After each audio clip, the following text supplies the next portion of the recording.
വരുന്ന മിറാഷ് കൂമിന് ശേഷം ജിത്തു സാറിന്റെ കൂടെ ചെയ്യുന്ന, അപർണയുടെ കൂടെ കിഷ്കിന്റെ കണ്ടത്തിന് ശേഷം ചെയ്യുന്ന, കൊത്തിനു ശേഷം ഇവന്റെ കൂടെ ചെയ്യുന്ന ഞങ്ങളുടെ മിറാഷ് 19-ാം തീയതി റിലീസാവുകയാണ്. അപ്പൊ അതിന്റെ ഒരു ഇന്ററാക്ഷനാണ് ആഗ്രഹിക്കുന്നത്. ഹായ് വിഷ്ണു, എന്തെങ്കിലും ചോദിക്കാനുണ്ടെങ്കിൽ നമുക്ക് പെട്ടെന്ന് ചോദിക്കാം. അപ്പം പറ്റിയ എല്ലാവരും ഇവിടെ എത്തിയിട്ടുണ്ടെന്ന് വിശ്വസിക്കുന്നു. അപ്പം എല്ലാ റിലീസിനും പറയാനുള്ളത് പോലെ നിങ്ങളുടെ സപ്പോർട്ട് വേണം ഒരു സിനിമ പ്രേക്ഷകരിലേക്ക് എത്താനും. 19-ാം തീയതി ഇതിന്റെ റിലീസ് ഉണ്ടെന്ന് എല്ലാവരും അറിയിക്കാനും ഒക്കെ നിങ്ങളുടെ സപ്പോർട്ട് വേണം. അപ്പൊ അത് ഒക്കെ ആഗ്രഹിച്ചുകൊണ്ടാണ് ഇപ്പൊ ഇങ്ങനെ ഒരു ഗെറ്റ് ടുഗദർ വെച്ചത്. എന്തെങ്കിലും ചോദിക്കാനുണ്ടെങ്കിൽ ചോദിക്കാം.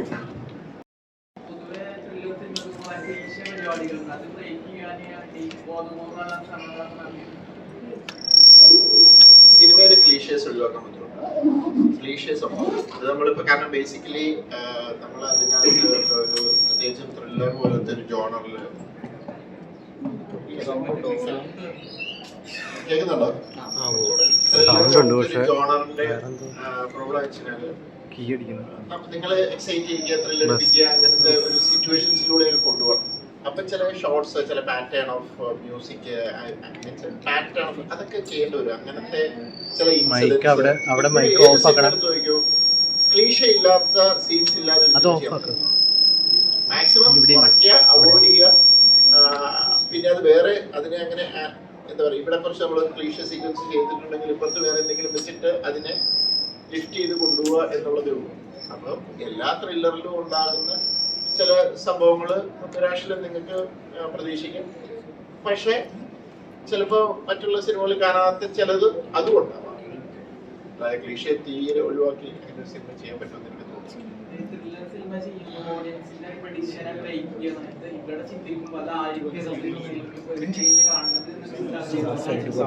അത് തീർച്ചയായിട്ടും ഉണ്ട്. അത് നമ്മളിപ്പോ ഒരു ബേസിക്കലി ഇപ്പൊ ഞാൻ പറഞ്ഞു, നിങ്ങളൊരു സിനിമ കാണാനായിട്ട് പോയിരിക്കുമ്പോ നിങ്ങൾ പ്രഡിക്റ്റ് ചെയ്യാത്തൊരു സാധനം വരുമ്പോൾ ഓക്കെ അത് നിങ്ങൾക്ക് ഭയങ്കര ഇമ്പാക്ട് ഉണ്ടാവും. പക്ഷെ നിങ്ങൾക്ക് അതിന് മുമ്പ് തന്നെ നമ്മൾ ആ ഫിലിമിൽ റിവീൽ ചെയ്യുന്നതിന് മുമ്പ് നിങ്ങൾക്ക് കാര്യം മനസ്സിലായ പിന്നെ നിങ്ങൾക്ക് അതിന് ഇമ്പാക്ട് ഇല്ല. അപ്പൊ അതിനുള്ള ഗിമിക്സുകളൊക്കെ എപ്പോഴും നമ്മൾ ട്രൈ ചെയ്യും. അത് എപ്പോഴും വർക്ക്ഔട്ട് ആവണമെന്നില്ല, ചില സമയത്ത് വർക്ക്ഔട്ട് ആവും, ചില ശരിയായാലെന്ന് പറഞ്ഞ പോലെ. പണ്ട് ദൃശ്യത്തിനകത്ത് അങ്ങനെയാണ് മറ്റേ ഷട്ടറിന്റെ ഷോട്ട് ഞാൻ വെച്ചത്, കാരണം ആ പോലീസ് സ്റ്റേഷനിൽ നിന്ന് കൊണ്ടുവരാൻ. പക്ഷെ ചില സിനിമകളിൽ ചിലത് പിടിച്ചിട്ടുണ്ട് ആൾക്കാർ. കാരണം പ്രത്യേകിച്ച് മലയാളി ഓഡിയൻസ് ഒരു രക്ഷയില്ല, ഒരു ഭയങ്കര ഷാർപ്പാണ്. എന്നാൽ ഇങ്ങനത്തെ സിനിമ കാണുമ്പോൾ അവരിങ്ങനെ ഫ്രെയിം അരിച്ചു ഒരുക്കി നോക്കി ആണ് അതിൻ്റെ ഒരു ഇത് പോകുന്നത്. ഭയങ്കര ടഫാണ്. എന്നാലും ഞങ്ങൾ മാക്സിമം ട്രൈ ചെയ്തിട്ടുണ്ട്. എനിക്ക് തോന്നുന്നു ഇതിനകത്തും നിങ്ങളെ സർപ്രൈസ് ചെയ്യുന്ന എലിമെന്റ്സ് ഉണ്ടാവണം.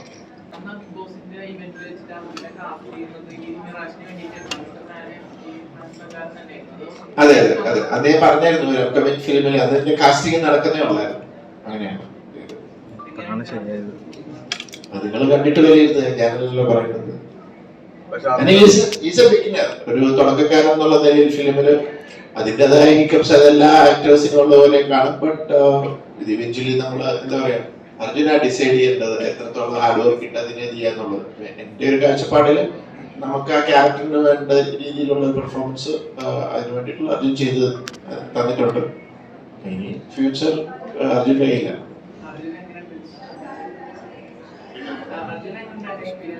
എന്റെ എക്സ്പീരിയൻസ് പറഞ്ഞാൽ ലാൽ സാർ അവിടെ പറഞ്ഞിരുന്നെങ്കിൽ എക്സ്പെക്ട് ചെയ്യുന്നില്ല. ഉടനെ വിളിക്കുന്നു അല്ലെങ്കിൽ എപ്പോൾ വിളിക്കുന്നു എക്സ്പെക്ടേഷൻ ഉണ്ടായിരുന്നില്ല. സോ പെട്ടെന്ന് വിളിച്ചപ്പോഴത്തേനും ക്യാരക്ടർ എന്താണെന്ന് ഒരു ഐഡിയ ഉണ്ടായിരുന്നില്ല. പിന്നെ ഒരു ആസ്പിറന്റ് ആക്ടറിന് എന്തുകൊണ്ടും സ്വപ്നം കാണാത്തൊരു എൻട്രിയാണ് ജിത്തു സാറിന്റെ മൂവി. ആസിഫാണെങ്കിൽ ആ ഒരു എല്ലാവരുടെയും കൂടി ഒരു എൻട്രി കിട്ടാൻ തന്നെ വലിയ കാര്യമാണ്. അപ്പോൾ ഞാൻ അതിൽ വേറെ ഒന്നും ആലോചിച്ചില്ല. ഫസ്റ്റ് സെറ്റിൽ ചെന്നപ്പോൾ തന്നെ എനിക്ക് ആയിട്ടായിരുന്നു ആദ്യത്തെ സീൻ തന്നെ. അപ്പം ഞാൻ കണ്ട് ടി വിയിൽ കാണുന്ന മൂവിയിൽ കാണുന്ന ആൾക്കാരൊപ്പം ഫസ്റ്റ് എൻട്രി ചെയ്യുമ്പോൾ സാറാണെങ്കിൽ ഞാൻ പേടിച്ചാണ് ഓഫ്കോഴ്സ് സെറ്റിലേക്ക് ചേരുന്നത് തന്നെ. നല്ല പേടിയുണ്ടായിരുന്നു. പക്ഷേ സാറാണെങ്കിൽ സാർ എല്ലാവരും കംഫർട്ടാക്കി. ആ ഒരു കംഫർട്ട് ലെവല്, ഐ മീൻ പടം ത്രില്ലറാണെങ്കിലും അതിനകത്ത് ഫുൾ ജോളി ഭയങ്കര ഫൺ മോഡ് തന്നെയായിരുന്നു. സോ ആ ഒരു കംഫർട്ട് നമുക്ക് ഞാൻ തെറ്റിച്ചാലും സാറ് തെറി പറഞ്ഞ ആഗ്രഹം ഉണ്ടെങ്കിൽ ആ ഒരു ഇത് നിൽക്കില്ല. അല്ലെങ്കിൽ ആ ഒരു ഫണ്ണായിട്ട് തന്നെ എടുത്ത് മോൾഡ് ചെയ്തിട്ടാണ് ചെയ്തത്. പിന്നെ അതിന്റെ ഇറങ്ങുമ്പോൾ എങ്ങനെ ഇരിക്കും. ആസിഫ്ക്കയുടെ കണ്ണുകൾ പോലും അഭിനയിക്കുന്ന മമ്മൂക്കയൊക്കെ പറഞ്ഞിട്ടുണ്ട്. കാരണം ഇപ്പം എല്ലാ സിനിമകളും റോഷാക്കിലേക്ക് കണ്ടു. അപ്പം കൂമലിലായാലും ആസിഫിക്കുണ്ട്. എങ്ങനെയാണ് ആസിഫിക്കയിലേക്ക് തന്നെ അടുത്ത ഒരു ഇൻവെസ്റ്റിഗേഷൻ ജോണറിലേക്ക് ഒരു മൂവി ആസിഫിക്കയെ കൊണ്ട് തന്നെ ചെയ്യിക്കാം, അങ്ങനെ എങ്ങനെയാണ് എത്തിയത് ആസിഫിക്ക തന്നെ ഒരു കാസ്റ്റ്? അല്ല, ഈ ക്യാരക്ടർ ഞങ്ങൾ ഇതിപ്പോ അതിന്റെ തുടക്കം എനിക്ക് തോന്നുന്നു ഞാനത് പറഞ്ഞിട്ടില്ല എന്ന് തോന്നുന്നു. അല്ല, കുറെ മീഡിയയിലൊക്കെ പറഞ്ഞതാണ്. ഇത് ഹിന്ദിയിൽ ചെയ്യാനിരുന്ന പ്രൊജക്റ്റാണ്. ഒരു 5 വർഷം മുമ്പ് അവിടുന്നാണ് ഇതിന്റെ കഥാകൃത്ത് ഒരു അപർണ എന്ന് പറഞ്ഞൊരു ലേഡിയുടെ ഒരു ശ്രീനിവാസ് എന്ന് പറഞ്ഞൊരു ചെറുപ്പക്കാരൻ സ്ക്രിപ്റ്റ് എഴുതി സീറോണ്ട് ഉണ്ടാക്കി വന്നു. പിന്നെ ഞങ്ങൾ ഇരുന്ന് വർക്ക് ചെയ്തു ഹിന്ദിയിൽ. അപ്പൊ ഇതിനകത്ത് ഫീമെയിൽ ക്യാരക്ടറാണ് ഈ കഥ കൊണ്ടുപോകുന്നത്. അതിന്റെ കൂടെ വളരെ ഇമ്പോർട്ടന്റ് ആയ രീതിയിലുള്ള ക്യാരക്ടറൈസേഷൻ ഒന്നാണ് ഈ പറഞ്ഞ ഹീറോ ക്യാരക്ടർ. പക്ഷെ ഹിന്ദിയിലെ ഒരു പ്രോബ്ലം എന്താണെന്ന് വെച്ച് കഴിഞ്ഞാൽ ഹീറോയ്ക്ക് പ്രോമിനൻസ് വേണം ഭയങ്കരമായ രീതിയിൽ. അപ്പൊ അതിനുള്ള ചേഞ്ചസ് ആവശ്യപ്പെടുന്നു ചെയ്യുന്നു. അപ്പൊ ഞങ്ങൾക്കത് ഡൈജസ്റ്റ് ആയില്ല. കുറെ ട്രൈ ചെയ്തിട്ട് അവസാനം 4-5 വർഷം കഴിഞ്ഞപ്പോഴത്തേക്കും ഞാനത് വിട്ട് കളഞ്ഞേക്കാൻ തോന്നുന്നു. പക്ഷെ എന്റെ ഒരു ബുദ്ധിമുട്ടെന്ന് വെച്ചാൽ 5 വർഷം എൻ്റെ കൂടെ ആ മനുഷ്യൻ നടന്നതാണ്.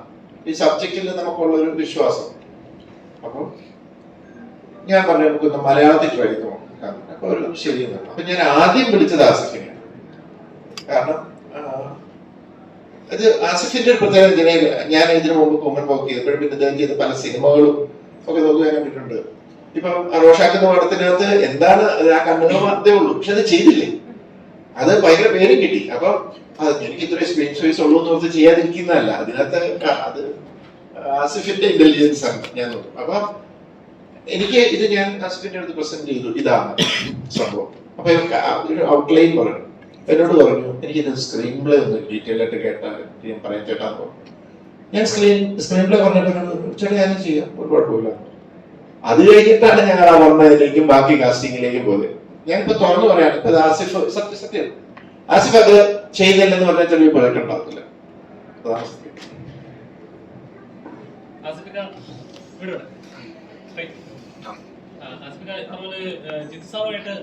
ഇപ്പൊ 3ാമത്തെ ചിത്രമാണ് വരുന്നത്. അപ്പൊ നമ്മുടെ എതിരെ നിൽക്കുന്ന ഒരാള് നമ്മൾ കൺഫ്യൂസ് ഒരാളോട് വർക്ക് ചെയ്യുമ്പോൾ നമ്മുടെ എതിരെ നിൽക്കുന്ന ആൾ എന്ത് ചിന്തിക്കും എന്ന് ഓട്ടോമാറ്റിക്കലി പ്രെഡിക്റ്റ് ചെയ്യാൻ വരുന്ന ഒരു സെൻസ് ഉണ്ടാവും നമുക്ക്. അയാൾ എന്തായിരിക്കും ചിന്തിക്കുന്നത്, അയാൾ എന്തായിരിക്കും പറയാൻ വരുന്നത്, അയാൾക്ക് എന്താണ് വേണ്ടത് എന്നൊരു സെൻസ് ഉണ്ടാവുമല്ലോ.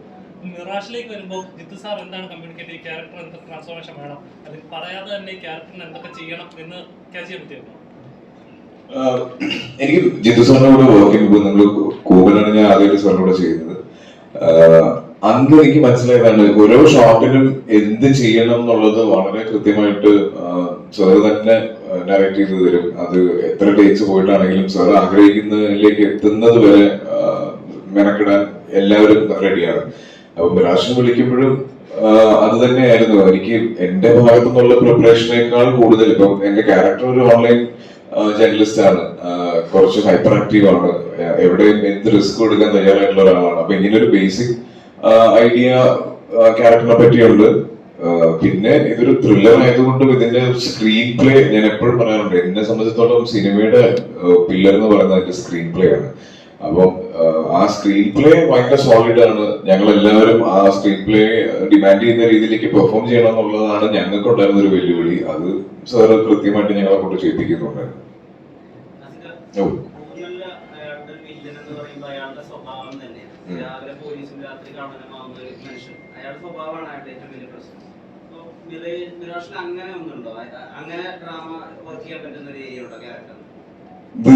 ഇപ്പൊ ഈ കഴിഞ്ഞ 24-ല് ഞാൻ ഫേസ് ചെയ്തൊരു പ്രശ്നമാണ്. ത്രില്ലർ സിനിമകളുടെ ഭാഗമാകുമ്പോ റിലീസിന് മുന്നേ ഒരു പരിധി വിട്ട് ഒന്നും പറയാൻ പറ്റില്ല.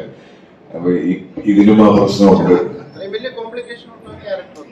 അതെ, ഭയങ്കര കോംപ്ലിക്കേഷൻ ഒന്നുമില്ല. നമ്മൾക്ക് വളരെ റിലേറ്റ് ചെയ്യാൻ പറ്റുന്ന ഒരാളാണ്. ഇപ്പൊ നിങ്ങളെയൊക്കെ പോലെ തന്നെ ഉള്ളൊരു സ്വഭാവമുള്ള എല്ലായിടത്തും എത്തിപ്പെടാൻ ശ്രമിക്കുന്ന ഒരു വീഡിയോ എന്താ പറയുക, ഒരു ക്യാമറ ഉണ്ടാവും കയ്യിൽ, എപ്പോഴും ഒരു ടീം ഉണ്ടാവും. അപ്പൊ അത്രയും ആക്റ്റീവായിട്ട് നിൽക്കുന്ന ഒരാളാണ്. അതില്ല അപ്പുറത്തേക്ക് വലിയ കോംപ്ലിക്കേഷൻ ഉള്ള ക്യാരക്ടർ അല്ല. അതെ, ക്യൂരിയസ് ആണ്.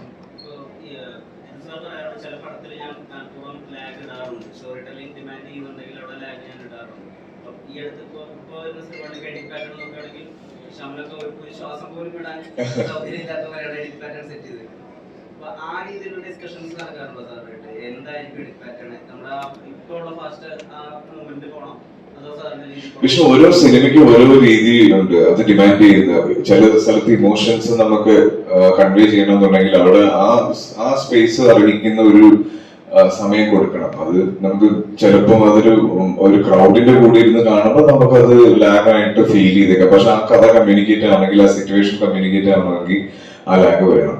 ഇപ്പം ലെവൽ ക്രോസ് എന്ന് പറഞ്ഞ സിനിമ തിയേറ്ററിൽ ഇരുന്ന് കാണുമ്പോൾ അത് വളരെ സ്ലോ പേസ്ഡ് ആയിട്ടുള്ള ഒരു സിനിമയാണ്. പക്ഷെ അത് ഒറ്റയ്ക്ക് ഇരുന്ന് കണ്ടിട്ടാണ് ഏറ്റവും കൂടുതൽ OTT വന്നതിന് ശേഷമാണ് അതിന് ഏറ്റവും കൂടുതൽ റിവ്യൂ വന്നത്. അതിന്റെ കാരണം ആ കാണുന്ന ആള് അത് കംപ്ലീറ്റ് ആയിട്ട് ആസ്വദിച്ച് അത് മനസ്സിലാക്കി കാണുന്നത്. അപ്പൊ അതിന്റെ അകത്തൊരു ലാഗ് ഫീൽ ചെയ്യില്ല. ഇപ്പൊ നമ്മള് ഇന്റർനാഷണൽ സിനിമ പറയുമ്പോ ഒക്കെ നമ്മൾ പല ടർക്കി സിനിമകളെ കാണുമ്പോൾ നമുക്ക് തോന്നാറുണ്ട്, പക്ഷെ അവസാനം കിട്ടുന്ന ഒരു മൊമെന്റിലായിരിക്കും ആ സിനിമയുടെ ഫുൾ ഐഡിയ നമുക്ക് ഡൈജസ്റ്റ് ആവുന്നത്. അപ്പൊ അത് ഓരോ സിനിമയുടെ പാറ്റേൺ അനുസരിച്ച് മാറിക്കൊണ്ടിരിക്കും. ഇപ്പം തലവൻ ചെയ്യുന്ന സമയത്ത് ഏറ്റവും കൂടുതൽ ജിസ് ശ്രമിച്ചുകൊണ്ടിരുന്ന ഒരു കാര്യം എവിടെയൊക്കെ അത് ടൈറ്റ് ചെയ്യാൻ പറ്റും എന്നുള്ളതാണ്. കാര്യം ആ സിനിമ ഷൂട്ട് കഴിഞ്ഞ് 8 മാസം കഴിഞ്ഞിട്ടാണ് അത് റിലീസായത്. ആ 8 മാസവും അതിന്റെ എഡിറ്റിന് വേണ്ടിയിട്ടാണ് സമയം എടുത്തത്. അപ്പം അങ്ങനെ ഓരോ സിനിമയ്ക്കും ഓരോ സ്റ്റൈലായിരിക്കണം. മാത്രം എവിടുന്നാണ് ഇത്ര അധികമുള്ള പുതുമയുള്ള ത്രില്ലറുകൾ വന്നെത്തുന്നത്? പിന്നെ അടുത്തത് വരാൻ പോകുന്നത് വലതുവശത്തെ കള്ളനാണ്. അത് കഴിഞ്ഞാൽ ദൃശ്യം 3 ആണ്. എവിടുന്നാണ് ഇത്രയും പുതുമകളുള്ള ഐഡിയകൾ വരുന്നത്? എന്റെ പുതുമകളുണ്ടെന്ന് അറിയുന്നതിൽ വളരെ സന്തോഷം. ഞാനാണ് ചെയ്ത് മടുത്ത് വേറെ ജോണറിലേക്ക് മാറണമെന്ന് ആഗ്രഹിച്ച് നടക്കുക. കാരണം എന്റെ പേടി അത് തന്നെ. നമ്മളിത് കുറച്ച് ചെയ്ത് കഴിയുമ്പോൾ എനിക്ക് തന്നെ ഞാൻ ചില ഷോട്ടൊക്കെ എടുക്കുമ്പോൾ ഇതൊക്കെ തന്നെയല്ല ഞാൻ മറ്റേതിലൊക്കെ ചെയ്തത് എന്നൊക്കെ തോന്നും. ഏതൊരു ഇതിനെ വെച്ച് ഞാൻ സ്ലോ മോഷൻ വേണം, ഇതെല്ലാം മറ്റേ സിനിമകളിലൊക്കെ സ്ലോ മോഷൻ. അപ്പം അത് നേരത്തെ പറഞ്ഞ ക്ലീഷ എന്ന് പറഞ്ഞ സാധനം. അപ്പൊ നമ്മള് എന്നോട് എന്റെ ലേഡീസ് പറഞ്ഞിട്ട് സാറേ അത് വെച്ചാൽ സ്ലോ മോഷൻ തന്നെ ചെയ്യാം. എനിക്ക് ഞാൻ കൺഫ്യൂസ്ഡ് ആവുകയാണ്. അപ്പൊ ഇപ്പൊ നമ്മള് പണ്ട് ഞാൻ നസീറിന്റെ അദ്ദേഹത്തിന്റെ സിനിമ, നസീർ സാറിന്റെ സിനിമകളിലൊക്കെ കണ്ടിട്ടുണ്ട്. ഈ വില്ലനും നായകനൂടെ കത്തി പിടിച്ചിട്ട് കത്തി ഇങ്ങോട്ട് വരുന്നു, കുറച്ചും കത്തി അങ്ങോട്ട് തിരിയുന്നു, ഇതിന്റെ അല്ലെ കയറിങ്ങനെ തൂങ്ങിക്കൊണ്ടിരിക്കും, ഇങ്ങനെ ഓരോ ലെയറായിട്ട് പൊട്ടിക്കൊണ്ടിരിക്കും. ഇതൊക്കെ ഇപ്പോഴും ഹോളിവുഡ് സിനിമകളിൽ യൂസ് ചെയ്യുന്നുണ്ട്. കാരണം ആ ക്ലീഷേസ് അപ്പോഴും തിയേറ്ററിൽ ഒരു കഥയായിട്ട് ഇങ്ങനെ പോകുമ്പോൾ അതിനകത്തൊരു ചെറിയ ക്ലീഷ ആണെങ്കിൽ പോലും നമുക്ക് ടെൻഷൻ തരുന്നുണ്ട്. അത് എവിടെ എങ്ങനെ ഏത് ലെവലിൽ അത് യൂസ് ചെയ്യുന്നു എന്നുള്ളതിലാണ് ആ ക്രിയേറ്ററുടെ മുടിക്കെന്ന് വിശ്വസിക്കുന്ന ഒരാളാണ്. അപ്പം എന്നെ സംബന്ധിച്ചിടത്തോളം ചോദ്യത്തിൽ ഇതാണല്ലോ ഡിഫറെന്റ് ആയിട്ടുള്ളത്. ഞാൻ തന്നെത്താൻ എഴുതുമ്പോൾ ഒത്തിരി സമയം വരുന്നുണ്ട് കഥകൾ തപ്പിയെടുത്ത് അല്ലെങ്കിൽ അത് എഴുതിയെടുക്കാനായിട്ട്. അപ്പൊ എന്റെ അടുത്ത് ഒത്തിരി പുതിയ കഥകൾ വരുമ്പോൾ അതിനകത്ത് നിന്ന് വ്യത്യസ്തമാണെന്ന് തോന്നുന്ന സബ്ജക്റ്റുകൾ ഞാൻ കൂടെ ഇരുന്ന് വർക്ക് ചെയ്തു, അല്ലാതെ കേട്ട് തീരും. ഇപ്പൊ വലതുദിവസങ്ങളിൽ അങ്ങനെ അൺഎക്സ്പെക്ടഡ് ആയിട്ട് വന്ന ഡിനു നിങ്ങൾക്ക് അറിയാം, കൂദാശ എന്ന് പറഞ്ഞ സിനിമ ചെയ്ത ഒരാളാണ്. ആ സ്ക്രിപ്റ്റ് ഇങ്ങോട്ട് എടുത്തു വെച്ചു നോക്കി. എനിക്ക് അതിനകത്ത് വലിയ കാര്യമായിട്ട് പണിയേണ്ട വന്നില്ല, കാരണം അത് ഓൾറെഡി അതൊരു ഇമോഷണൽ ത്രില്ലറാണ്. പക്ഷെ ഇത് ഇങ്ങനെ ഇമോഷൻസ് ഒന്നുമില്ല. ഇത് കുറച്ചുകൂടെ കുറെ സംഭവവാസങ്ങളാണ് ഇതിനകത്ത്. നമ്മളങ്ങനെ ഇതൊക്കെ ഒരു തോന്നലിലേക്ക് ചെയ്യുക. ഇപ്പം ചിലപ്പോൾ അത് വർക്കൗട്ട് ആവും, അല്ലാതെയും സംഭവിക്കും. അത് ഒരു ഗട്ട് ഫീലിംഗ് എന്ന് പറയല്ലേ നമുക്ക്. ഇത് വർക്കൗട്ട് ഇത് കൊള്ളാം എന്ന് എനിക്ക് തോന്നുന്നു. ചിലപ്പോൾ അത് വേറെ ആൾക്ക് ചിലപ്പോൾ കൊള്ളിയാലെന്നും തോന്നാം. സബ്ജക്റ്റീവാണ്. പിന്നെ നമ്മള് ഒരു സിനിമ എപ്പോഴായിട്ടാണ് മജോറിറ്റി ഇഷ്ടപ്പെടുമ്പോഴല്ലേ, അപ്പോഴും അഭിപ്രായ വ്യത്യാസമുള്ളവരുണ്ട്. ഇപ്പൊ ദൃശ്യത്തെ കുറിച്ച് ചോദിക്കുമ്പോൾ 1 ചിലർക്ക് ഇഷ്ടം, ചിലർക്ക് 2 അതിനൊക്കെ നല്ലത് എന്ന് പറയുന്ന പോലെ ഞാനിങ്ങനെ ഓരോ സബ്ജക്ട് എടുക്കുമ്പോൾ ഡിഫറെന്റ് എന്ന് എനിക്ക് തോന്നിയാ ചെയ്യുന്നത്. അപ്പൊ വളരെ സന്തോഷം തോന്നിയുണ്ട് ഡിഫറെന്റ് ആയിട്ട് അങ്ങനെ നിങ്ങൾക്ക് അത് കിട്ടുന്നുണ്ടെങ്കിൽ. എനിക്കൊരു പേടിയായിരുന്നു ഇത് ഞാനൊരു വ്യത്യസ്തമായ സ്ക്രിപ്റ്റ് ചെയ്തേക്കാൻ നോക്കുന്നു ചെയ്തതല്ല. ഇപ്പൊ തേർഡ് വരുമ്പോ ഇപ്പൊ ഞാൻ ചിലര് അനൗൺസ് ചെയ്തതിന് ഇതിന്റെ അടിയിൽ എഴുതിയേക്കുന്നുണ്ട് സെക്കൻഡിനേക്കാൾ മുകളിലുള്ള സ്ക്രിപ്റ്റിംഗ് ആയിരിക്കണം എന്നൊക്കെ പറഞ്ഞു. എനിക്ക് അങ്ങനെയൊന്നും ചെയ്യാൻ അറിയാൻ പറ്റില്ല. തേർഡില് ഞാൻ കഥയെ അപ്രോച്ച് ചെയ്യുന്ന രീതിയുണ്ട്. അവിടുത്തെ സംഭവവാസങ്ങൾ എന്താണ്, ആ സംഭവവാസങ്ങൾ എങ്ങനെ ഓഡിയൻസിലേക്ക് പ്രസന്റ് ചെയ്യണം, അതിനു വേണ്ടി ഞാൻ സ്ക്രിപ്റ്റ് ചെയ്യുന്നു. അതുകൊണ്ട് സെക്കൻഡിന്റെ സ്ക്രിപ്റ്റിംഗ് പാറ്റേണേ അല്ല, ടോട്ടലി ഡിഫറെന്റ് ആണ്. മേ ബി കുറച്ചുകൂടി ഫസ്റ്റിന്റെ ഒരു പാറ്റേണിലേക്കാണ് അത് പോകുന്നത് എന്ന് എനിക്ക് തോന്നുന്നു. അപ്പൊ അങ്ങനെ ഒരു ഭയങ്കരമായ സ്ക്രിപ്റ്റിംഗ് പാറ്റേൺ ഒക്കെ എക്സ്പെക്ട് ചെയ്ത് വരുന്നവർക്ക് എനിക്കറിയില്ല. അതുകൊണ്ട് അതധികം പ്രതീക്ഷിക്കാതെ വരിക. ജോർജുട്ടിയുടെ കുടുംബത്തില് ഇനി എന്തെങ്കിലും പ്രശ്നങ്ങളുണ്ടോ, അവിടെ ഇപ്പോൾ എന്താണ് സംഭവിക്കുന്നത്, 4.5 വർഷങ്ങൾക്ക് ശേഷം അവിടെ എന്ത് സംഭവിക്കുന്നു എന്ന് അറിയാനുള്ള ഒരു ആകാംക്ഷയിൽ വരിക. അതിനപ്പുറത്തേക്ക് വലിയ പ്രതീക്ഷയോടെ വരാതിരിക്കുന്നതായിരിക്കും നല്ലത്. ഈ ദൃശ്യത്തിന്റെ മലയാളം മാത്രമല്ല തെലുങ്കും ഹിന്ദിയൊക്കെ അതുമായിട്ട് ബന്ധപ്പെട്ടിട്ടുണ്ട്. അപ്പൊ പല തിയറീസ് ഒക്കെ അത് സോഷ്യൽ മീഡിയയിൽ വന്നിരുന്നു. ഹിന്ദിയാണ് ആദ്യം റിലീസ് ചെയ്യുക, അത് കഴിഞ്ഞായിരിക്കും മലയാളം, ഇതിൻ്റെ ഇടയിൽ തെലുങ്ക് സൈമൾട്ടേനിയസ്ലി ഷൂട്ട് ചെയ്യും, അങ്ങനെ പല പല പല തിയറീസ് ഉണ്ട്. ശരിക്കും എന്താ മലയാളം തന്നെയാണ് ആദ്യം ഇറങ്ങുന്നത്? ഇതിന്റെ തിയറീസിനെ കുറിച്ചാണ് നിങ്ങൾ ആരെങ്കിലും ഈയിടെ ശ്രദ്ധിച്ചായിരുന്നോ? ഈ ഒരു 2 ആഴ്ച മുമ്പ് ഞാനും മമ്മൂക്കയും കൂടെ ഒരു പടം വരുന്നു, അതിന്റെ സ്ക്രിപ്റ്റ് ഡിസ്കഷൻ കഴിഞ്ഞ് ലോക്ക് ചെയ്തു എന്നൊക്കെ പറഞ്ഞു. ഞാനങ്ങനെ ഒരു സംഭവം അറിഞ്ഞില്ല, അങ്ങനെ ഒരു സംഭവം ഉണ്ടായില്ല എന്ന് പറഞ്ഞ പോലെയാണ്. അത് ഓൺലൈൻ ന്യൂസിൽ വന്നൊരിതാണ്. അവര് ഞങ്ങളെ കോണ്ടാക്ട് ചെയ്തു, എന്താണ് തേർഡിന്റെ വല്ല നീക്കങ്ങളുണ്ടോ, അപ്പൊ പറഞ്ഞിങ്ങനെ നോക്കുവാണ് ഇതാണ് എന്ന് പറഞ്ഞു. അപ്പൊ അവര് പറഞ്ഞു അവർക്കും ഇങ്ങനെ ഒത്തിരി പേര് ഇത് അയക്കുന്നുണ്ട്, പുറത്തുനിന്ന് വല്ലതും നോക്കുന്നുണ്ട്. ഞാൻ ഇല്ല, പുറത്തുനിന്ന് നോക്കുന്നില്ല, ഞാൻ പറയാം എനിക്കും അയക്കുന്നുണ്ട്. അങ്ങനെ ഇരിക്കുന്ന സമയത്ത് ആ ഒരു ക്രാക്ക് ചെയ്യാൻ പറ്റുന്ന അങ്ങനെ ഒരു ഐഡിയ കിട്ടി. ഞാനത് ഡെവലപ്പ് ചെയ്തപ്പോൾ അവരുമായിട്ട് ഷെയർ ചെയ്തു. അപ്പൊ അവരൊരു താല്പര്യം പറഞ്ഞു, ഒന്നിച്ചൊന്ന് റിലീസ് ചെയ്താൽ കൊള്ളാമെന്നുണ്ട്. കാരണം അവരുടെ ഇതിന്റെ ഇപ്പോഴത്തെ പ്രത്യേകിച്ച് മലയാള സിനിമ ഇറങ്ങിയാല് പാൻ ഇന്ത്യൻ ആയിട്ട് ആൾക്കാർ ഇത് കാണും. അതിപ്പോ ജസ്റ്റ് സബ് ടൈറ്റിലാണെങ്കിലും ആൾക്കാർ കാണും. അപ്പൊ ഇവരുടെ റവന്യൂ ബാധിക്കുന്നു, അങ്ങനെയാണ് ഇങ്ങനെയാണെന്നൊക്കെ പറഞ്ഞു ഒരു ഡിസ്കഷൻ നടന്നു. അതിന്റെ ഡിസ്കഷൻ ഇപ്പോഴും നടക്കുന്നുണ്ട്. ഇപ്പോ ഞാൻ ആ സ്ക്രിപ്റ്റ് എഴുതി, അത് അവരിവിടെ വന്നു, അത് ഇംഗ്ലീഷ് വേർഷൻ വായിച്ചു, ചില ഡിസ്കഷൻസ് ഉണ്ടായി. ഓഫ് കോഴ്സ് അവർക്ക് കൾച്ചറലി കുറച്ച് ചേഞ്ചസ് ഒക്കെ ചെയ്യണം. അപ്പൊ അവരതിന്റെ പ്രോസസ്സിലാണ്. ഇതാണ് അതിന്റെ നിജസ്ഥിതി. അല്ല, അതേപോലെ അതിന്റെ ഡിസ്കഷൻസ് നടക്കുന്നേ ഉള്ളൂ. ഇപ്പൊ ഞങ്ങൾക്ക് വലിയ താമസില്ലാതെ ഷൂട്ട് തുടങ്ങുമ്പോൾ അവരും ഷൂട്ട് തുടങ്ങുമെന്ന് എനിക്ക് തോന്നുന്നത്. അതിന്റെ ഡിസ്കഷൻ അതൊക്കെ പ്രൊഡക്ഷൻ സൈഡിലാണ്. ഞാൻ അതിനകത്ത് ഇടപെടേണ്ട കാര്യമില്ല. ഞാൻ ക്രിയേറ്റീവ് സൈഡിൽ കാര്യങ്ങൾ നോക്കുന്ന ആളല്ല. മലയാള സിനിമ എത്ര കാശ് ഇറക്കുന്നു എന്നുള്ളതല്ല, അത് എത്രത്തോളം കണ്ടന്റ് ഉണ്ടോ എന്നുള്ളതാണ്. ഇപ്പൊ റീസെന്റ് ആയിട്ട് ഇറങ്ങിയ ലോക സിനിമ 200 കോടി കഴിഞ്ഞു. അപ്പോൾ ഏതൊരാളും പറയുന്നത് വെച്ചാൽ അതിൽ നമ്മൾ ഇതുവരെ കാണാത്ത നമ്മൾ കേട്ടുകളിയുള്ള കഥകൾ പോലും ഇങ്ങനെ ലെവലാക്കി ചെയ്യാൻ പറ്റും എന്നൊരു സാധനം ഉണ്ടാകും. തിയേറ്ററും വലിയ വിജയം ഉണ്ടാക്കിയ സിനിമയാണ്. അപ്പോൾ എപ്പോഴെങ്കിലും ഇതേപോലത്തെ പറയാതെ പോയാൽ അല്ലെങ്കിൽ ഇതേപോലെ ചെയ്യണമെന്ന് ആഗ്രഹിക്കുന്ന ഒരു ജോൺ എപ്പോഴും സാറിനെ കൊണ്ടുവരുന്നു? ഡിഫറെന്റ് ജോണേഴ്സ് ട്രൈ ചെയ്യണമെന്ന് എനിക്ക് അതിയായ ആഗ്രഹമുണ്ട്. ഞാൻ എപ്പോഴും വിശ്വസിക്കുന്നത് ഒരു ഇൻഡസ്ട്രിയില് ഡിഫറെന്റ് ജോണേഴ്സ് വരണം. ഇപ്പൊ ലോകം വന്നു, ഇതിപ്പോ പറ്റുന്ന എന്താണെന്ന് വെച്ച് കഴിഞ്ഞാല് ഇനി കുറെ ആൾക്കാർ എന്നാ നമുക്കൊരു സൂപ്പർ ഹീറോ ചെയ്തേക്കാന്ന് പറഞ്ഞിട്ട് ഇറങ്ങരുത്. അത് അവര് ചെയ്തു, അവരതിന്റെ അടുത്ത് ചെയ്തു. അപ്പൊ നമുക്കിപ്പോ നമ്മുടെ ഒരു ഡ്രാമയാണ്, അല്ലെങ്കിൽ ഒരു കോമഡിയാണുള്ളത്. എന്താണെങ്കിലും അത് ആൾക്കാരെ എന്റർടൈൻ ചെയ്യുന്ന രീതിയിൽ അത് പ്രസന്റ് ചെയ്യാന്നുള്ളതാണ്. അവരെ തിയേറ്ററിൽ നിങ്ങൾക്ക് എന്താ വേണ്ടത്? തിയേറ്ററിൽ വന്നിരിക്കുമ്പോൾ നിങ്ങൾ എന്റർടൈൻഡ് ആവണം, അത്രേ ഉള്ളൂ. അതിന് സ്ക്രിപ്റ്റിങ്ങില് സമയമെടുത്ത് അതിൻ്റെതായി വർക്ക് ചെയ്ത് കഴിഞ്ഞാൽ അതിന്റെ റിസൾട്ട് കിട്ടുമെന്ന് വിശ്വസിക്കുന്ന ഒരാളാണ് ഞാൻ. പിന്നെ എന്നോട് ചോദിച്ചു കഴിഞ്ഞാൽ എനിക്ക് എല്ലാ ടൈപ്പ് ജോണേഴ്സ് ചെയ്യണമെന്ന് ആഗ്രഹമുണ്ട്. ഇപ്പം ഇത് പ്രശ്നം ചില ബാക്ക് ടു ബാക്ക് ത്രില്ലേഴ്സ് വരുന്നു. ഇതൊരു 2-3 വർഷം മുമ്പുള്ള സബ്ജക്ട്സ് ആണ്. ഇപ്പൊ ഞാൻ ഈ അന്നോട്ട് വർക്ക് ചെയ്തൊക്കെ തുടങ്ങി വന്നതാണിത്. ഇപ്പൊ ഞാൻ വർക്ക് ചെയ്തുകൊണ്ടിരിക്കുന്ന ചില സബ്ജക്ട്സുകളുണ്ട്, അതിനകത്ത് കുട്ടികളുടെ സിനിമയുണ്ട്, അങ്ങനത്തെ ഒരു ഡിഫറെന്റ് ആയിട്ടുള്ള ജോണറുകൾ. അപ്പം ഞാൻ കൂടുതൽ പറയുന്നില്ല ഏതൊക്കെ ജോണേഴ്സ് ആണ്.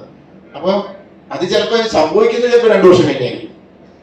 അപ്പൊ അതാണ് എനിക്ക് ഡെഫിനറ്റ്ലി മാർക്ക് ചെയ്യണമെന്നുണ്ട്. അത് ഇനിയിപ്പോ ഞാൻ ഇപ്പൊ ഈ കഴിഞ്ഞ ദിവസം ഒരാൾ വെച്ചൊരു മൾട്ടി ഹീറോ പടം ചെയ്യാൻ സാധനമായിരുന്നു. ഞാൻ ഒരു കഥ വന്നാൽ അവിടെ ഒരു മൾട്ടി ഹീറോയ്ക്കുള്ള സ്പേസ് ഉണ്ടെങ്കിൽ ഞാൻ ചെയ്യും. ഒരു നല്ല കഥ വരുമ്പോൾ അതിനകത്ത് ഒരു സൂപ്പർ ഹീറോയ്ക്കുള്ള സ്പേസ് ഉണ്ടെങ്കിൽ ചെയ്യും. അല്ലാതെ ഇത് ചെയ്യണം എന്ന് പറഞ്ഞ് ഞാൻ ഇറങ്ങാറ്.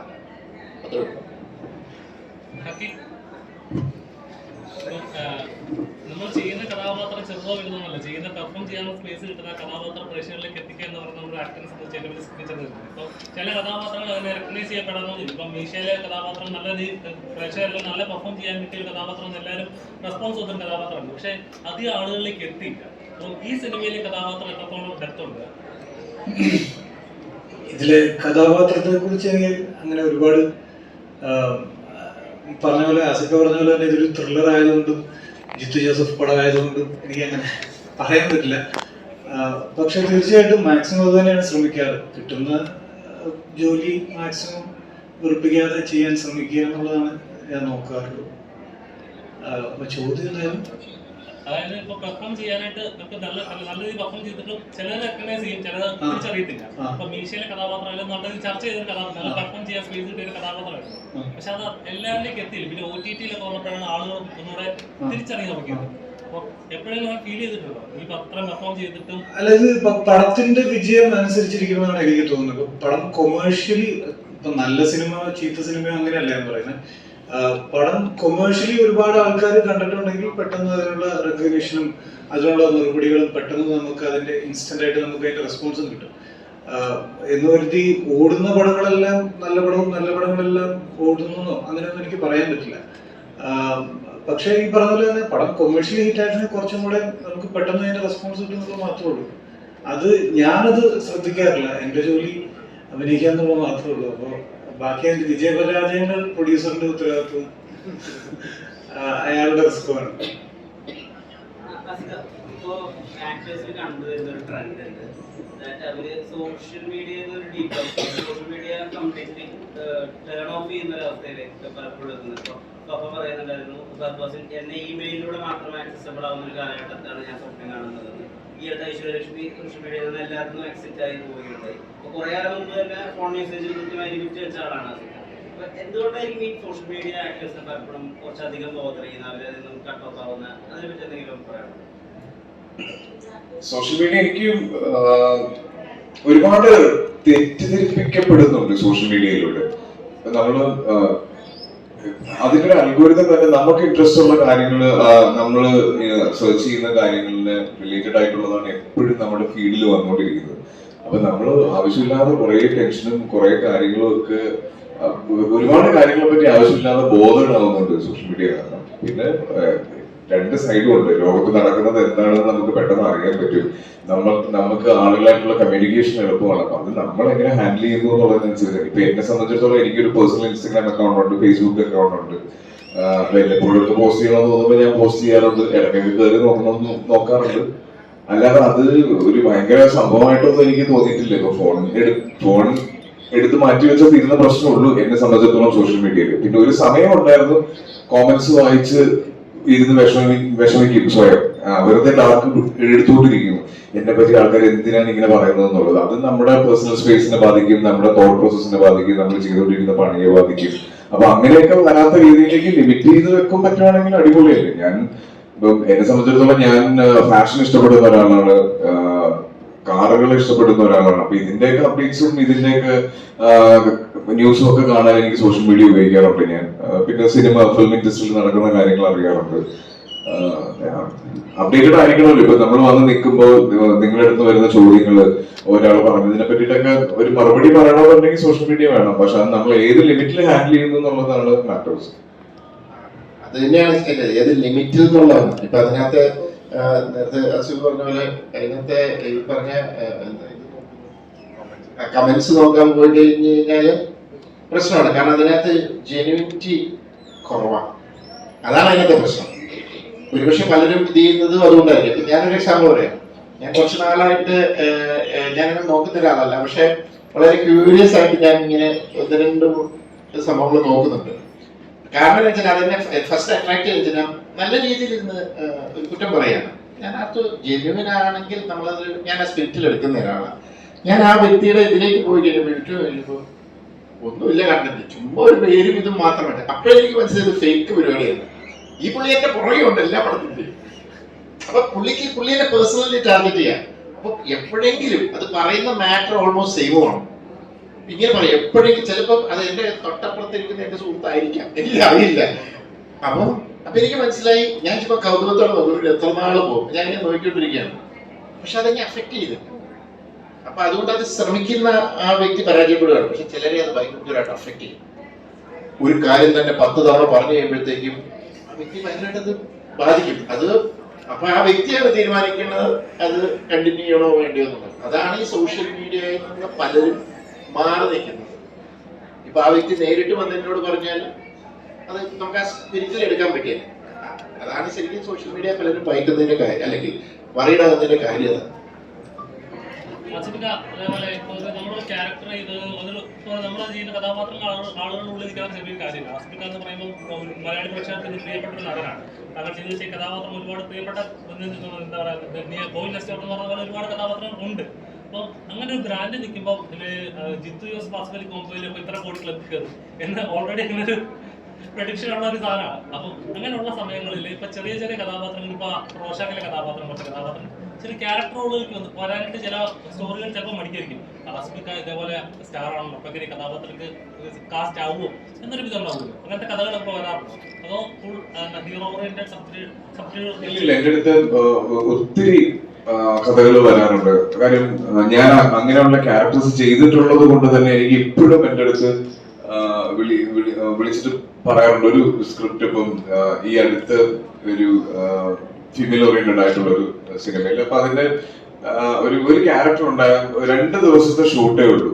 അപ്പം എന്റെ അടുത്ത് പറഞ്ഞു, ഇത് വേറൊരാളോടാണെങ്കിൽ ഞങ്ങൾക്ക് ചോദിക്കാൻ മടിയുണ്ടാവും, പക്ഷെ ആസിഫിനാണെങ്കിൽ ആ സെൻസിൽ എടുക്കാൻ പറ്റും. എനിക്കത് ഭയങ്കര സന്തോഷം തന്നു. കാര്യം ഞാൻ ഇപ്പൊ കഴിഞ്ഞ വർഷം ചെയ്ത സിനിമകൾ നന്നായത് കൊണ്ട് ഞാൻ ഇനി ക്യാരക്ടർ റോൾസ് ചെയ്യൂല എന്നൊന്നും ആരും ഓർക്കുന്നില്ല. അതായത് ഒരു സ്ക്രിപ്റ്റിൽ ഒരു സ്പേസ് ഉണ്ട്, അല്ലെങ്കിൽ ആ ക്യാരക്ടറിന് ആ സിനിമയിൽ ഒരു ഇമ്പാക്ട് ഉണ്ടാക്കാൻ പറ്റും എന്ന് എനിക്ക് മനസ്സിലായാൽ ഞാൻ അത് ചെയ്യും എന്ന ആളുകൾക്ക് ഇപ്പോഴും വിശ്വാസം ഉള്ളത് എന്നെ സംബന്ധിച്ചിടത്തോളം ഭയങ്കര സന്തോഷമുള്ള കാര്യമാണ്. കാര്യം എന്റെ ക്യാരക്ടേഴ്സിന് പ്രെഡിക്റ്റബിലിറ്റി ഇല്ലാതാക്കാൻ പറ്റും. എനിക്കൊരു ഭയങ്കര ക്രിയേറ്റീവ് ഫ്രീഡം എന്റെ ക്യാരക്ടേഴ്സിന് കൊടുക്കാൻ പറ്റും. അപ്പൊ ഒരിക്കലും ഒരു സ്ക്രീൻ സ്പേസ് നോക്കിയിട്ട് ഞാൻ അങ്ങനെ ജഡ്ജ് ചെയ്യാറില്ല. അപ്പൊ അത് ഓരോരുത്തരുടെ കോളാണ് കേട്ടോ. അത് ഇപ്പൊ എന്നെ സംബന്ധിച്ചിടത്തോളം ഞാൻ കരിയറിന് ആദ്യം മുതലേ ഞാൻ അത് വളരെ രസമായിട്ട് ആസ്വദിക്കുന്നതാണ്. ഞാൻ എപ്പോഴും പറഞ്ഞിട്ടുണ്ട്, പല സമയത്തും കണ്ടിന്യൂസ് ആയിട്ട് ഞാൻ ഹീറോ ആയിട്ട് ചെയ്ത സിനിമകൾ ഫെയിലിയർ ആയപ്പോഴും ഗസ്റ്റ് റോൾ വന്ന സിനിമകളിൽ എനിക്ക് കൈയടി കിട്ടിയിട്ടുണ്ട്. ആളുകൾ എന്നെ വല്ലാതെ സ്നേഹിച്ചിട്ടുണ്ട്. അപ്പൊ അത് ഇനി ചിലപ്പം കുറെ നാൾ കഴിയുമ്പോൾ അത് മാറിയേക്കാം. ഇപ്പൊ എന്തായാലും അങ്ങനെ ഒരു മാറ്റമൊന്നും വന്നിട്ടില്ല. താങ്കളുടെ സിനിമ പലപ്പോഴും ചർച്ചകളാണ്. അപ്പൊ കിഷ്കിന്ദ പോലും ബോളിവുഡിൽ പോലും പലരും കണ്ടിട്ട് ചർച്ചകളാക്കുന്ന സിനിമയായിരുന്നു. ഞാൻ ചെയ്യുന്ന സിനിമകൾ ഇത്രത്തോളം റെസ്പോൺസ് കിട്ടുന്നുണ്ടെന്ന് ഒരു ആക്ടിങ് ഉണ്ടാകുന്ന ഒരു ഫീലിംഗ് ഉണ്ടാകും.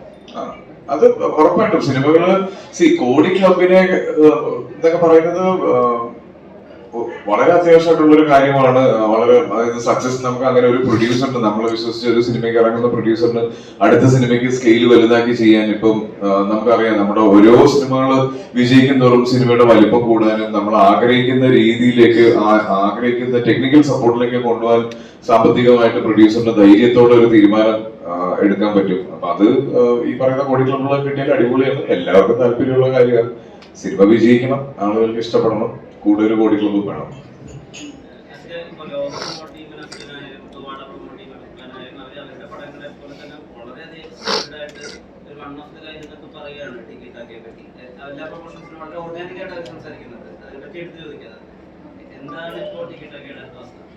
ടിക്കറ്റൊക്കെ ഷൂട്ട് നടക്കുന്ന വിഷയം അത് എന്താ പറഞ്ഞാൽ കുറച്ചധികം ഫിസിക്കൽ സ്ട്രെയിൻ ഉള്ള ഒരു പടമാണ്.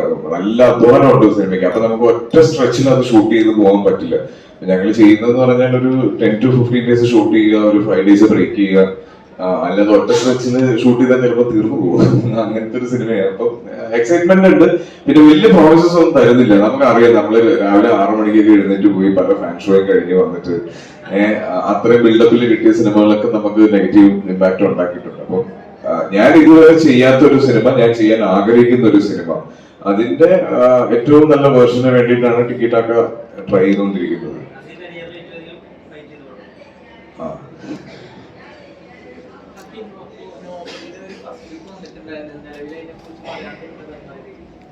നിലവിലെ കുറിച്ച് അത് നിസാം ബഷീർ ഡയറക്ട് ചെയ്യുന്ന, പൃഥ്വിരാജ് അഭിനയിക്കുന്ന പാർവതി.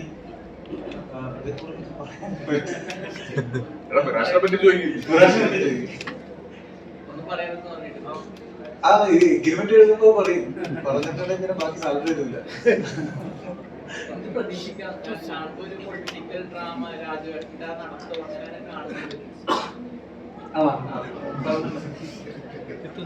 ഇപ്പൊ യൂണിവേഴ്സലിന്റെ കാലമുള്ള മലയാള സിനിമ. അപ്പൊ സാറിന്റെ പടങ്ങളെല്ലാം ഇനി ഒത്തുചേർന്ന് ഇപ്പൊ ദൃശ്യം, കൂമൻ അങ്ങനെ എന്തെങ്കിലും ഒത്തുചേർന്ന് യൂണിവേഴ്സിൽ വരാൻ ചാൻസ് ഉണ്ട്? അറിയില്ല, ഞാൻ അങ്ങനെ യൂണിവേഴ്സിൽ ഉണ്ടാക്കാനൊന്നും തീരുമാനിച്ചിട്ടില്ല. പക്ഷെ ഒരു സബ്ജക്ട് വർക്ക് ചെയ്യുന്നു.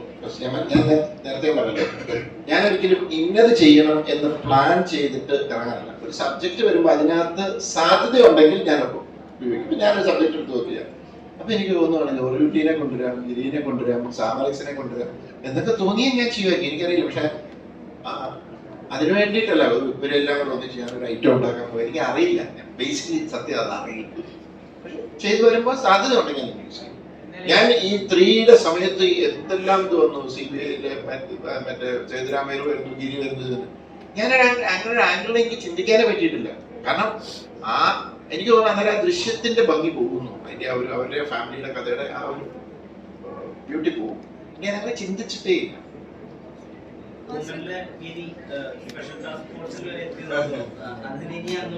എവിടെ പോസ്റ്റിംഗ് പുള്ളി കിട്ടിയത്? അല്ല എനിക്കറിയില്ല, ഞാനിപ്പോഴും അറിയില്ല.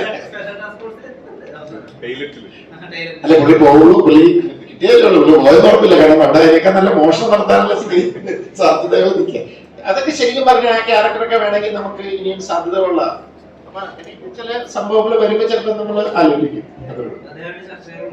അല്ല നമ്മൾ പറഞ്ഞിട്ടുണ്ടായിരുന്നു എന്തെങ്കിലും സാധ്യതയുണ്ട് തീർച്ചയായിട്ടും. കാരണം അത് നല്ലൊരു ക്യാരക്ടർ. ഇപ്പൊ ഇവിടെ എല്ലാവരോടും ക്യാരക്ടറൈസേഷൻ ചോദിക്കുമ്പോൾ ഒന്നും പറയാൻ പറ്റുന്നില്ല എന്ന് പറയുന്നത്. അപ്പൊ ചിലപ്പോൾ നിങ്ങൾ വിചാരിക്കും ഭയങ്കരമായ സസ്പെൻസ് ഇതാണ്. അത് അതുകൊണ്ടല്ല, ഗിരി പോലെ ഭയങ്കര കോംപ്ലിക്കേറ്റഡ് ക്യാരക്ടേഴ്സ് അല്ല മറാഷനാഥ്. ഇതെല്ലാം സാധാരണക്കാരായ മനുഷ്യരാണ്. അവരുടെ ലൈഫിലേക്ക് ഓരോരോ പ്രശ്നങ്ങൾ വരുമ്പോൾ അവരെങ്ങനെ റിയാക്ട് ചെയ്യുന്നു, അതുകൊണ്ടുണ്ടാകുന്ന പ്രശ്നങ്ങൾ എന്ത്, അതിന്റെ അനന്തര ഫലങ്ങൾ എന്ത്, അതാണ് നിരാശ. അപ്പൊ ഇവരോട് ഇവരോട് ക്യാരക്ടർ എന്ന് വെച്ച് കഴിഞ്ഞാൽ എന്ത് പറയാൻ, ഫിനാൻഷ്യൽ കൺസൾട്ടൻസിയിൽ വർക്ക് ചെയ്ത ഒരാളാണ്. അയാളുടെ ലൈഫിലേക്ക് ഒരു പ്രശ്നം വന്നു, അയാൾ അതിന്റെ ഓട്ടത്തിലാണ്, അതിനപ്പുറത്തേക്കൊന്നുമില്ല. അപ്പൊ അങ്ങനെ ഒരു കോംപ്ലിക്കേറ്റഡ് ക്യാരക്ടറൈസേഷൻ ഉള്ള ഒരു ഇതല്ല നിരാശ. പക്ഷെ ഗിരി എന്ന് പറയുന്നത് സ്പെഷ്യലാണ്. ഗിരി ഭയങ്കര സ്പെഷ്യലാണ്. അതുകൊണ്ട് തന്നെ അതിനെ നമുക്ക് പല രീതിയിൽ എങ്ങോട്ട് വേണമെങ്കിലും കൊണ്ടുപോകാനുള്ള സാധ്യതകളുണ്ട്. അതുകൊണ്ട് കൃഷ്ണമാനോട് ഞങ്ങൾ പറഞ്ഞിട്ടുണ്ട്, ഇടയ്ക്കിടയ്ക്ക് ഞാൻ ചോദിക്കാറുണ്ട്. കാരണം എനിക്ക് വളരെ പ്രിയപ്പെട്ട ഒരു ക്യാരക്ടറാണ്.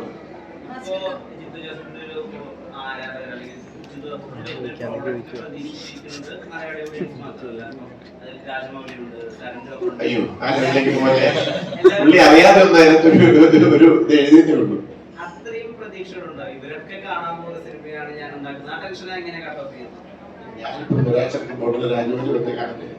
ഞാൻ കുറച്ചുകൂടെ ഭൂമി ജീവിക്കുന്ന ഒരാളാണ്. അത് അങ്ങനെ തന്നെ ജീവിച്ച് ഞാൻ പോവാണ്. അതുകൊണ്ട് ഞാനൊന്നും അദ്ദേഹത്തിന് ദൃശ്യം 2 കണ്ടപ്പോൾ ഇഷ്ടപ്പെട്ടു. അത് കഴിഞ്ഞ ദൃശ്യം കണ്ട് എന്നെ ഫോണിൽ വിളിച്ചു, അതിന്റെ മെസ്സേജ് ഇത് ചെയ്തു. അത് അദ്ദേഹം സിനിമ കണ്ടു. ഇന്ന് എഴുതിയിട്ട് നാളെ ഞാൻ ചെയ്യുന്ന എല്ലാ സിനിമകളും കാണുന്ന നിർബന്ധമൊന്നുമില്ല. അപ്പം ഞാൻ കുറച്ച് ഗ്രൗണ്ടഡ് ആയിട്ട് സമാധാനമായിട്ട് ജീവിച്ചു പോവാണ്. അങ്ങനെ പോയാൽ പോരെ.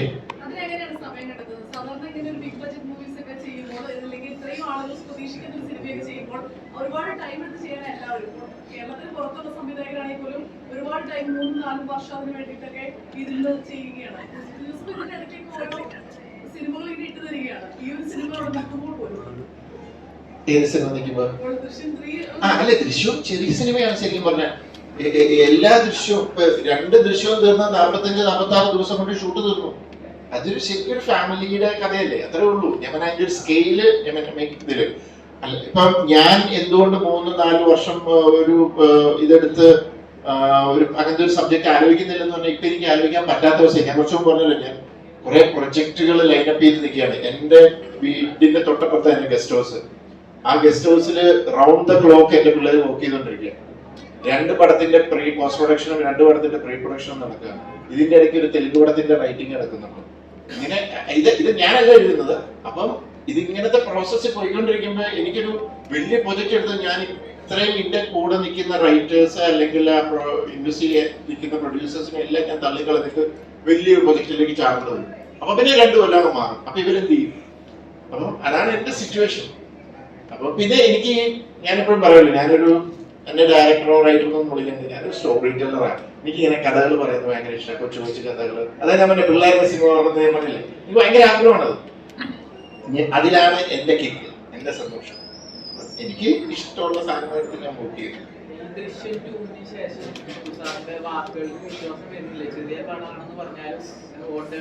അല്ല, ഞാൻ ചെറിയ പടം ഉദ്ദേശിച്ചത് ബഡ്ജറ്റ് വൈസ്. എനിക്ക് തോന്നുന്നില്ല ദൃശ്യം 2-ന്റെ ചെലവുണ്ടാവുമോ ദൃശ്യം 3-ക്ക് എനിക്ക് സംശയമുണ്ട്. റെമ്യൂണറേഷൻസ് മാറ്റി വെച്ചാൽ മേക്കിങ്. കാരണം അങ്ങനെയാണ് അതിന്റെ ഇത്. അതാണ് ഞാൻ ഉദ്ദേശിച്ചത്. പടം ഓടി വേറെ ലെവലിലേക്ക് പോകുന്നത് അത് ദാറ്റ്സ് എ ഡിഫറെന്റ് തിങ്. ഞാൻ ബഡ്ജറ്റും നമ്പർ ഓഫ് ഡേയ്സ് 45 ദിവസത്തെ ബാക്കി പോയി പറഞ്ഞാൽ 3 പോലെ ലോക പോലെയുള്ള സിനിമകളൊക്കെ അവർ എത്ര നാളത്തെ അവരെ പ്രയത്നവും എത്ര ഹെവി കണ്ടന്റ് ആണ്, ഹെവി മേക്കിംഗ് ആണ്. അങ്ങനെയാണ് നിന്റെ ഈ പടങ്ങളൊക്കെ കൊച്ചു കൊച്ചു. അതുകൊണ്ടേ ഞാൻ പറഞ്ഞത് കൊച്ചു സിനിമയാണ്. ലോകയിലെ കാര്യം പറഞ്ഞാൽ ലോകയിൽ ഒരു സ്ത്രീക്ക് എത്ര കഥാപാത്രമായി വന്നിട്ട് 200 കോടി ക്ലിപ്പിക്കരുത്. അതായത് ഒരു സിനിമയിൽ ഒരു പുരുഷൻ തന്നെ നായകനാവണമെന്നോ വില്ലൻ ആവണമെന്നോ ഒരു നിർബന്ധവും ഇല്ല. ഒരു സ്ത്രീ വിചാരിച്ചാലും വണ്ടർഫുൾ ആയിട്ട് ചെയ്യാൻ പറ്റും. ഇപ്പൊ സാറിന് ഏതെങ്കിലും സ്ക്രിപ്റ്റുകളിൽ ഒരു ഫീമെയിൽ ഓറിയന്റഡ് ആയിട്ട് സബ്ജക്റ്റുകളിൽ വരാനായിട്ട് താല്പര്യം? ഇത് ചെറിയ തോതിലല്ലേ, ഇതില് ഫുള്ളി ഒരു ഫീമെയിൽ ഓറിയന്റഡ് പറയാൻ പറ്റത്തില്ല. ഞാൻ മമ്മി അമ്മ ചെയ്തായിരുന്നു. ആ സമയത്ത് ഒരു കൊച്ചു സിനിമയാണ്, ഫീമെയിൽ സെൻട്രിക് ആണ്. ലൂയിസ് ചേച്ചിയും അവരുമാണ് ആ സിനിമ കൊണ്ടുവന്നത്, മോളുമാണ്. അന്ന് ഒരു പ്രൊഡ്യൂസറെ കിട്ടാൻ ഞാൻ 2.5 കൊല്ലം നടന്നു. ഇന്ന് കാലം മാറി. ഇന്ന് അതുകൊണ്ട് ഭയങ്കര സന്തോഷമാണ്. ഒന്നാമത് സിനിമയില് അങ്ങനെ സ്ത്രീ പുരുഷൻ അങ്ങനെ ഒരു ഭേദത്തിന്റെ ആവശ്യമില്ല. ആരാ ക്യാരക്ടർ ലീഡ് ക്യാരക്ടർ ചെയ്ത് അത് തിയേറ്ററിൽ ഓഡിയൻസിന് അത് ഇഷ്ടപ്പെട്ട് കഴിഞ്ഞാൽ അവർ ഓടും. അത് ഇതിനു മുമ്പും പ്രൂവ് ചെയ്തിട്ടുണ്ട്, അത് ഇപ്പോഴും പ്രൂവ് ചെയ്തുകൊണ്ടിരിക്കുകയാണ്. നാളെ ഇത് തന്നെയാണ് സംഭവിക്കാൻ പോകുന്നത്. ഇത്രയേ ഉള്ളൂ. നല്ല സബ്ജക്ട് എടുത്ത് നന്നായിട്ട് മേക്ക് ചെയ്യുക, അതാണ് ലോകം ചെയ്തത്. അപ്പം അതൊക്കെ ഒത്തിരി പോസിറ്റീവ്സ് ആണ്. ഏറ്റവും വലിയൊരു ഭാഗ്യം ഞാൻ വിശ്വസിക്കുന്നത്, ഞാൻ കേരളത്തിൽ ഈ മലയാള ഇൻഡസ്ട്രിയിൽ ഭാഗമായിട്ട് നിൽക്കുന്നു. നമുക്കതിനുള്ള ഒരു സ്പേസ് ഉണ്ട്, അത്രയും നല്ലൊരു ക്വാളിറ്റി, നല്ല ഓഡിയൻസ് ഉണ്ട് നമ്മളെ സപ്പോർട്ട് ചെയ്യാൻ. ആൻഡ് വേറൊരു പോസിറ്റീവ്, ഇപ്പം ബാക്കിയുള്ള ലാംഗ്വേജസ് മാറിക്കൊണ്ടിരിക്കുക. അത് നമ്മുടെ മലയാളം കണ്ടു തുടങ്ങുന്നു. അത് ഭയങ്കര നമ്മുടെ മാർക്കറ്റ് വലുതാവുന്നു, നമ്മുടെ സിനിമയുടെ ക്വാളിറ്റി നമുക്ക് കൂട്ടാൻ പറ്റുന്നു. ഒത്തിരി ഒരു പോസിറ്റീവ് ടൈമാണ് മലയാള സിനിമയെ സംബന്ധിച്ചിടത്തോളം. കിഷ്കിന്ധാടത്തിന് ശേഷം അപർണയും ആസിഫിക്കും തമ്മിൽ എത്തുന്ന ഒരു മൂവിയാണ് മിറാഷ്. നിങ്ങളുടെ ഒരു കോംബോ ഇപ്പോൾ സൺഡേ ഹോളിഡേ എനിക്ക് ഇഷ്ടപ്പെട്ട ഒരു മൂവിയാണ്. അപ്പോൾ അതാണേലും ഭയങ്കര സ്ക്രീനിൽ കാണാൻ രണ്ടുപേർക്കും നല്ലൊരു കെമിസ്ട്രി ഉണ്ട്, നല്ല രസമായിട്ടുണ്ട്. അപ്പോൾ ഇതിലെങ്ങനെയാണ് നിങ്ങളുടെ ആ കോംബോ? അപർണയുടെ കൂടെ ഇപ്പം നമ്മളെപ്പോഴും നമ്മളൊരു ടീം ഉണ്ടാക്കുമ്പോൾ നമ്മുടെ ഫേവറേറ്റ്സിനെ ഫ്രണ്ട്സിനെ ഒക്കെ കൂടെ ആണ് നമ്മൾ ടീമിലേക്ക് പിക്ക് ചെയ്യാൻ ട്രൈ ചെയ്യുക. അപ്പൊ അങ്ങനെ നോക്കുമ്പോൾ എന്റെ ഏറ്റവും കംഫർട്ടബിൾ ആയിട്ടുള്ള ഒരു കോട്ടേഴ്സ് ആണ് അപർണ. കോട്ടേഴ്സ് ഉള്ളതിനേക്കാൾ ഒരു ഗംഭീര ആക്ട്രസ് ആണ് അപർണ. അപ്പൊ എനിക്കും പെർഫോം ചെയ്യുമ്പോൾ ചില സീക്വൻസസ് ഒക്കെ എടുക്കുമ്പോൾ എന്റെയും കുറെ പണി ഈസി ആക്കി തരുന്നത് കൂടെയുള്ള ആളുകളാണ്. അപ്പം അങ്ങനെ നോക്കുമ്പോൾ അപർണയുടെ കൂടെ ഭയങ്കര കംഫർട്ടബിൾ ആണ് വർക്ക് ചെയ്യാൻ. പിന്നെ അപർണ എന്നുള്ളത് ഇപ്പം സൺഡേ ഹോളിഡേ ആയാലും കിഷ്കിന്ധാകാന്ഡം ആയാലും എല്ലാം ഡയറക്ടറിന്റെ ചോയ്സ് ആണ്. ഒരിക്കലും എനിക്ക് എന്റെ അടുത്ത് റെക്കമെൻഡേഷനോ സ്പേസോ അങ്ങനെ ഒന്നുമില്ല. എന്റെ അടുത്തും ജിത്തു സാറ് പറയുമ്പോൾ ഇത് പ്രൊജക്ട് ഓൺ ആയതിനു ശേഷം സാറിന്റെ ഫസ്റ്റ് ചോയ്സ് വാസ് അപർണ. അപർണയുടെ കൂടെ അപർണ തന്നെയായിരുന്നു ആ കാസ്റ്റ് ഉണ്ടായിരുന്നത്. അപ്പൊ എനിക്ക് അപർണ ആണെങ്കിൽ കൂടുതൽ സന്തോഷം, അല്ലെങ്കിൽ വേറെ ആരാണെങ്കിലും നല്ലൊരു പെർഫോമർ, നന്നായി ആ ക്യാരക്ടർ ഹാൻഡിൽ ചെയ്യാൻ അങ്ങനെ പെർഫോം ചെയ്യാൻ പറ്റുന്ന ഒരാളാവണമെന്ന് മാത്രമേ ഞാൻ ഡിമാൻഡ് ചെയ്യാറുള്ളൂ. അതെ അതെ. ഇപ്പൊ ഇതിന്റെ പ്രൊമോഷൻ വരുമ്പോഴാണ് ഏറ്റവും കൂടുതൽ അത് ഞാൻ ശ്രദ്ധിച്ചു തുടങ്ങിയത്. ഇതിന്റെ അകത്ത് ഒരു ഭാഗ്യ ജോഡി എന്നുള്ള ഒരു ലേബലിലേക്ക് എത്തി എന്നുള്ളത്. അപ്പൊ അതൊരു വലിയ റെസ്പോൺസിബിലിറ്റിയാണ്. സിനിമയ്ക്ക് ആവശ്യമില്ലാത്തൊരു പ്രഷർ വരുന്നുണ്ട് അതില്. നോക്കാം, എന്തായാലും റിലീസ് കഴിയുമ്പോൾ അറിയാം.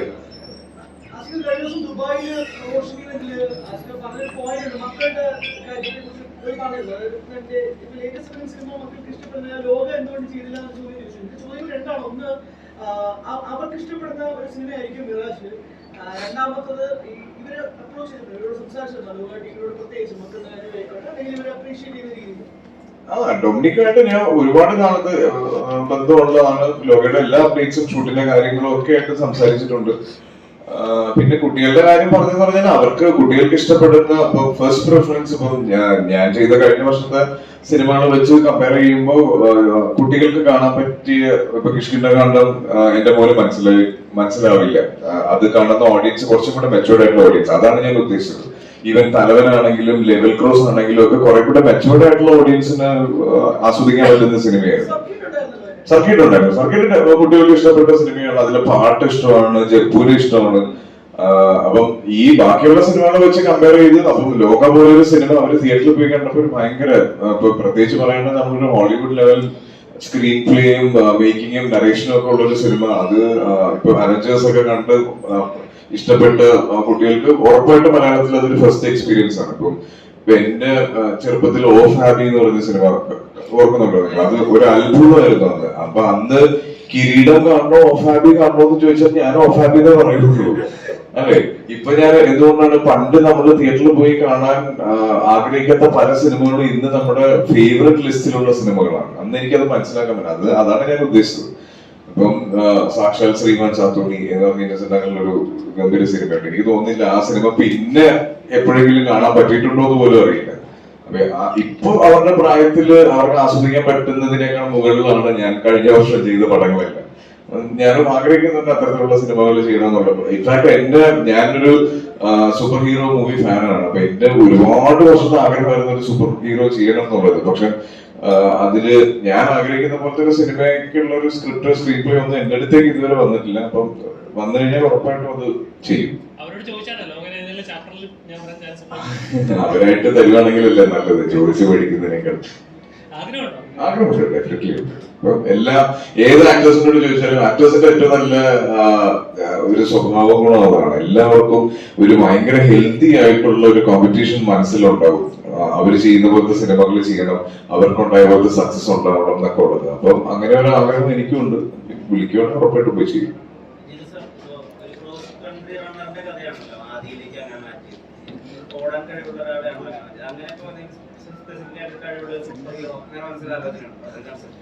സൂപ്പർ ഹീറോന്റെ മനസ്സിലേക്ക് വന്നിട്ടില്ല.